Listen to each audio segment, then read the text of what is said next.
और वही सब लोग का कार्यक्रम आज यहाँ पर संपन्न हुआ है। सैकड़ों साल पुराना है। तारकेश्वर मंदिर के नाम से बाबा का नाम है तारकेश्वर महादेव जी, और ये पहले खंडहर के रूप में रहा। फिर सब भक्त लोग मिल करके और इसका नव निर्माण कराए हैं। अभी हाल में ही निर्माण हुआ है और भव्य मंदिर आप देख ही रहे हैं, कितना बढ़िया मंदिर बन गया यहाँ पर। तो ये कार्यक्रम यहाँ पर हुआ आज।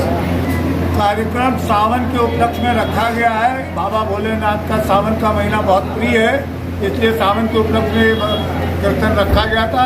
इस कीर्तन में काशी के सभी कीर्तन प्रेमी सम्मिलित थे, कई मंडलियों से आए हुए थे।